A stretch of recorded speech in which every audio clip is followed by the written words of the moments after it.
Sveiki, esu Paulius, studijuoju Advanced Computing programą Imperial College London universitete ir norėčiau pristatyti, kaip kompiuteris supranta žodžius.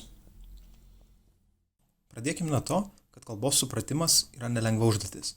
Ne tik kompiuteriui, bet ir žmogui. Turime įvairių iššūkių ir juos galim suklasifikuoti į tam tikras kategorijas. Pavyzdžiui, leksika, tai yra kaip sudaryti žodžiai, jų gramatinės formas ir taip toliau.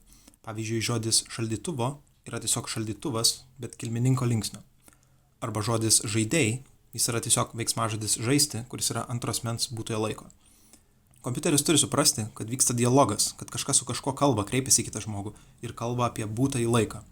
Yra daugiau pavyzdžių su neiginiais, laipsniais, linksniais, giminėjom, sangrašos dalylytėm, priešdėliais, dalyviais ir taip toliau.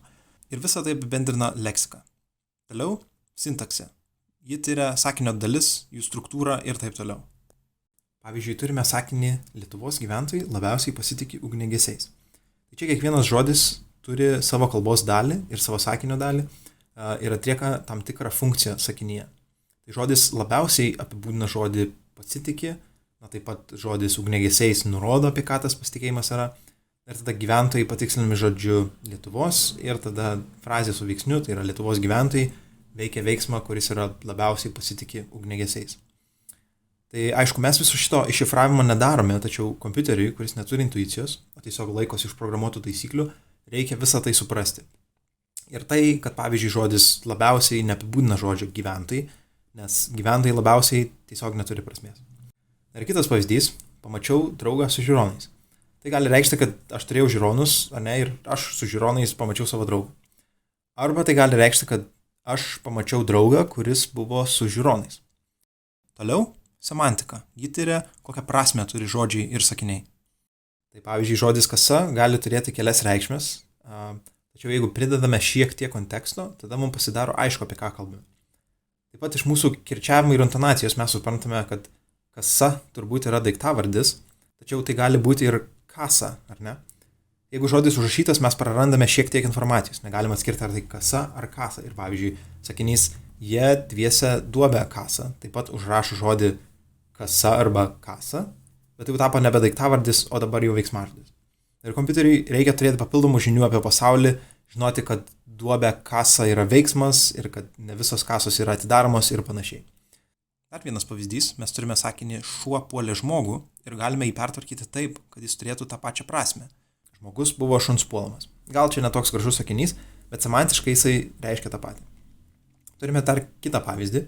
Šuo įkando žmogui, jei truputį jį pakeičiame, žmogus įkando šuniui, iš karto pasikeičia sakinio prasmė.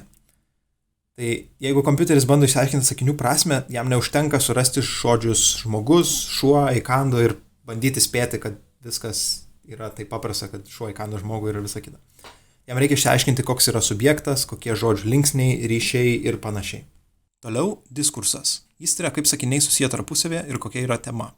Paimkime tokį pavyzdį. Nusipirkau dažų ir klijų, jie buvo mėlynos spalvos. Tai antrajame sakinyje kompiuteris nežino, apie ką kalba žodis jie. Mes galime suprasti, kad įvairių spalvų būna dažai, tai dėl to jie ir yra tie dažai. Na ir galiausiai pragmatika. Tyria, kokia yra teksto funkcija ir paskirtis. Imkime tokį pavyzdį. Gal žinote, kiek dabar valandų? Mes į šitą klausimą galime atsakyti taip, žinau, nes atrodo, kad mūsų to ir klausia, tačiau mes dažniau atsakome pavyzdžiui dabar 12:30, nes suprantame, kad klausimas yra ne apie laiko žinojimą, bet tai yra prašymas pasidalinti tam tikrą informaciją. Ar ne, tai turim šitiek problemų, bet tai dar ne viskas. Yra dar daug kitų problemų, pavyzdžiui, posakiai, istorija, kalbos vystymosi, kultūra ir visos kitos keistenybės. Pavyzdžiui, sakinys už 9 marių, už 9 girių gyveno senelis ir senelė.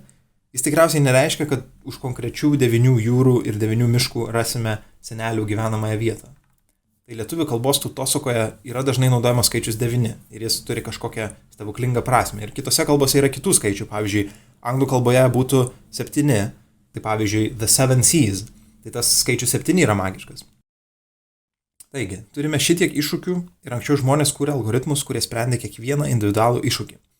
Pabandykim pažiūrėti, kaip galim spręsti vieną iš šių iššūkių, pavyzdžiui, sintaksė. Užduotis – nustatyti, ar sakinys yra taisyklingas. Sakykime, kad kompiuteris turi 2 taisyklingus pavyzdžius. Aš gyvenu Vilniuje ir aš gyvenu Londone. Dabar jam reikia nustatyti, ar kiti du sakiniai yra taisyklingi. Aš gyvenu Paryžiuje ir aš gyvenu kišenėje. Būtų viskas labai paprasta, jeigu turėtumėm kažkokias kategorijas, pavyzdžiui, miestai, ir tai pasakytų, ar žodis sutampa su kitų žodžių kategorija. Šiuo atveju Paryžius yra tarp tų miestų, yra tarp tos pačios kategorijos, kur yra Vilnius ir Londonas, ir tai reiškia, kad sakinys aš gyvenu Paryžiuje yra taisyklingas. Kita kategorija, rūbų dalys, ar ne, pasako, kad tose dalykose gyventi negalime, tai sakinys aš gyvenu kišenėje yra netaisyklingas. Šis pavyzdys gal kiek per paprastas, bet reikia atsiminti, kad kompiuteris viską mato kitaip.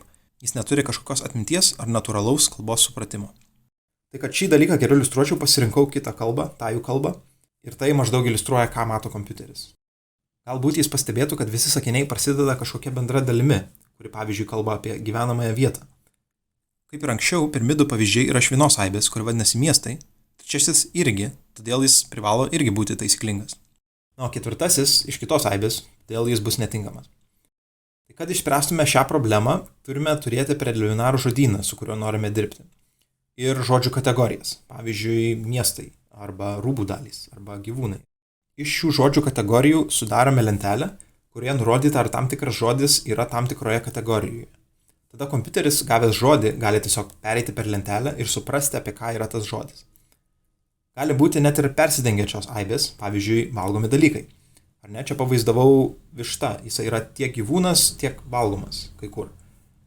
Tačiau šioje situacijoje jau kyla šiek tiek problemų.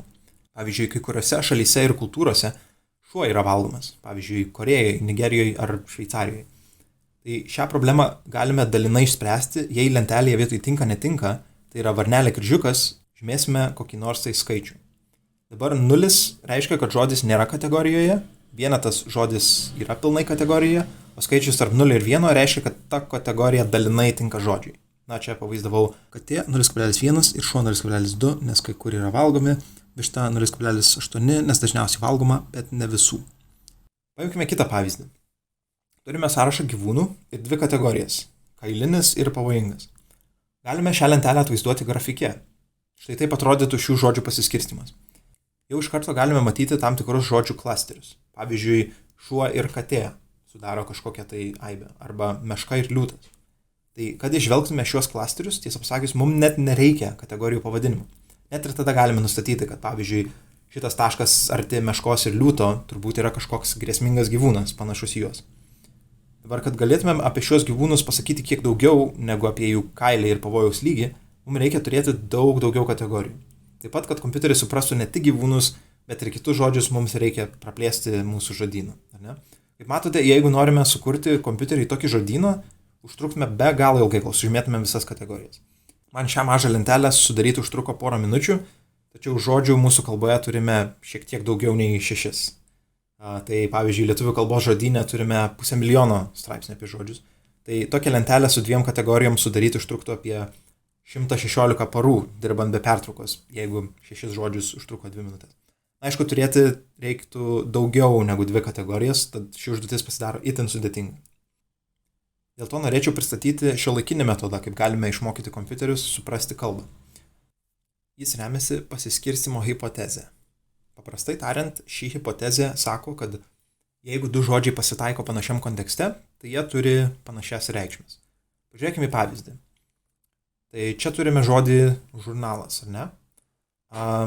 Jis skaito žurnalą, žurnale skaičiau įdomią istoriją, kiek kainuoja žurnalo prenumerata ir panašiai.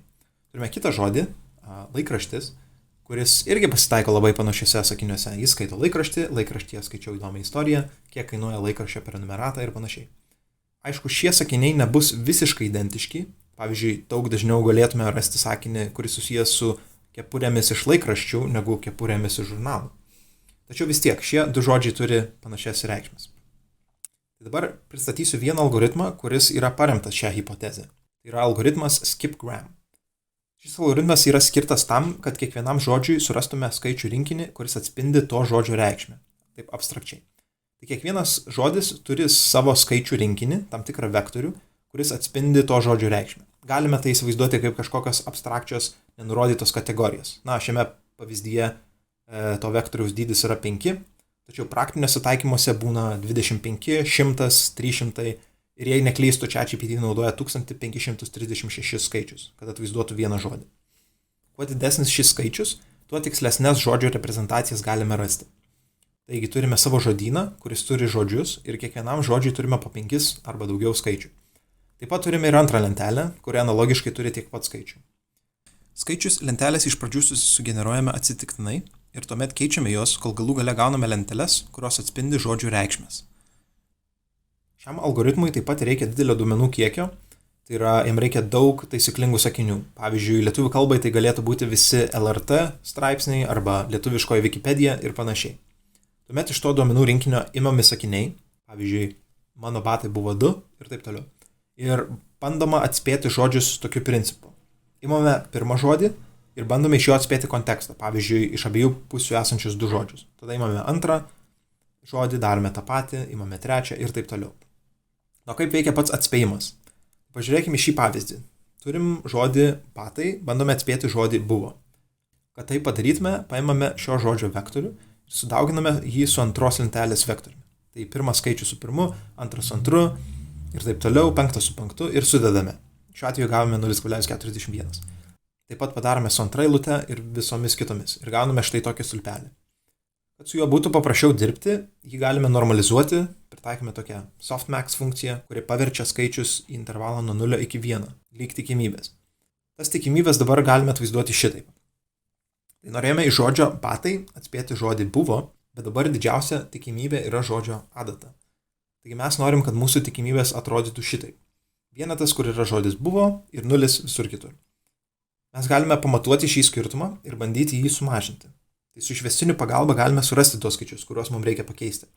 Ir jei apie šį procesą norite sužinoti daugiau, labai rekomenduoju pasiklausyti Gusto paskaitos apie labai svarbų algoritmą duomenų mokslui, tai yra klaidos skleidimo atgal algoritmą arba angliškai backpropagation. Taigi, surandame, kuriuos skaičius reikia pakeisti, juos pakeičiame ir iš naujo suskaičiuojame tikimybės. Ir taip kartojame, kol gausime kažką panašaus į norimą rezultatą. Šiuo atveju iš žodžio batai pagal šią tikimybių lentelę apytiksliai atspėjame žodį buvo. Ir šitą procesą atlikome tik vienam žodžiui, tačiau tai reikia padaryti su visomis šiomis kombinacijomis iš mūsų duomenų rinkinio.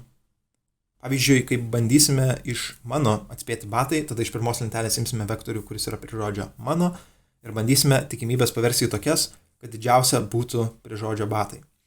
Galų gale modifikuojame šias abi lenteles ir po viso šio proceso gausime tokias, kurios abstrakčiai atvaizduos žodžių prasmes. Na ir su šiom lentelėm galime atrasti įdomių dalykų, jeigu pavyzdžiui pabandytume atlikti tam tikras operacijas su šiom lentelėm.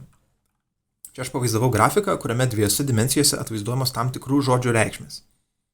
Na taip galėtų būti, jeigu iš pirmos lentelės pavyzdžiui imsime 2 kažkokius tai stulpelius ir juos pabandytume taip atvaizduoti. Jeigu tinkamai įvykdėme skipgram algoritmą, ir su pakankamai duomenų, tuomet galime atlikti algebrą su žodžiais. Pavyzdžiui, kas būtų, jeigu paimtume skirtumą tarp žodžių karalienė ir karalius vektorių. Tai būtų šitie vektoriai ir jų skirtumas būtų va šitas raudonas vektorius, kuris maždaug atspindi karaliaus karalienės sąryšį.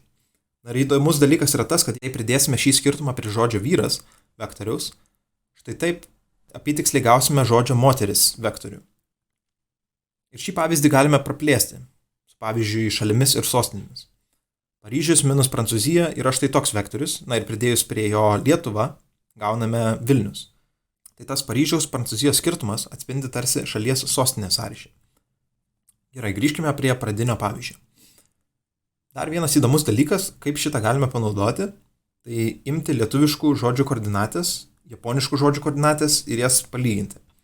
Jeigu paimsime kokį nors lietuvišką žodį, pavyzdžiui žodį traukinys, ir pagal jo koordinates bandysime surasti artimiausią koordinatę tarp japoniškų žodžių, tai maždaug gausime to žodžio vertimą japonų kalba.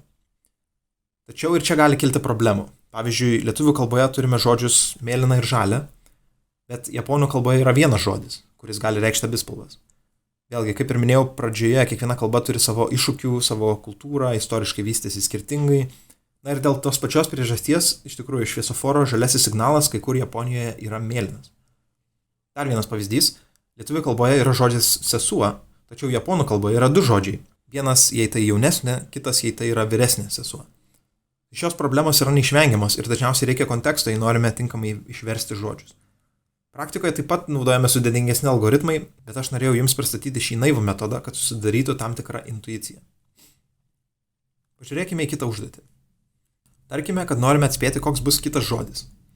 galime paimti kiekvieną žodžio vektorių iš pirmos lentelės ir vėl tuo pačiu principu sudauginti su visais kitos lentelės vektoriais ir sudėti. Internete galime dažnai pamatyti tokių diagramų, kurios pasakoja apie neuroninius tinklus. Tai šiuo atveju kalbos apdorojame kiekviena rodiklė reiškia sudaugina su dar viena skaičių matrica, tokiu pat principu kaip ir anksčiau. Na ir galų gale gausime tokį stulpelį, kur kiekvienas skaičius reikš tam tikrą žodį. Taip pat galime padaryti tikimybės ir šitaip nuspėti, koks bus kitas žodis. Jei kelis kartus norėtume padaryti šitą spėjimą, tai suskaičiuotume tuos pačius skaičius, tas pačias tikimybės. Tačiau mes ne visada turime imti žodį su didžiausia tikimybė. Ir pokalbių sistemos, tokios kaip ChatGPT, ima šį tikimybių skirstinį ir pagal jį bando sugeneruoti kitą žodį. Na ir dėl to mes paklausę to pačio klausimo galime gauti skirtingus atsakymus. Tai visų šių algoritmų pagalba kompiuteris gali suprasti žodžius ir iš to seka įvairūs kiti algoritmai ir taikymai. Pavyzdžiui, mašininis vertimas. Čia pavaizduotas Google Translate puslapis ir mes matėm vieną naivų būdą, kaip galime versti žodžius. Taip pat galimas gramatikos tikrinimas, ar ne? Žodžių pasiūlymas. Jau netgi matėme vieną būdą, kaip tai galime padaryti. Laiškų filtravimas. Na, ir be abejo, pokalbių robotai. Aišku, metodai, kuriuos šiandien pristačiau, yra pakankamai naivūs ir maži, tačiau žmonės konstruodami sudėtingesnius algoritmus ir didesnės sistemas naudoja tos pačius principus. Gal šiek tiek sudėtingesnius algoritmus, bet jie tiesiog pasitelkia daugiau skaičiavimo resursų ir duomenų. Tai tikiuosi, jums ši paskaita buvo naudinga ir iki kito karto.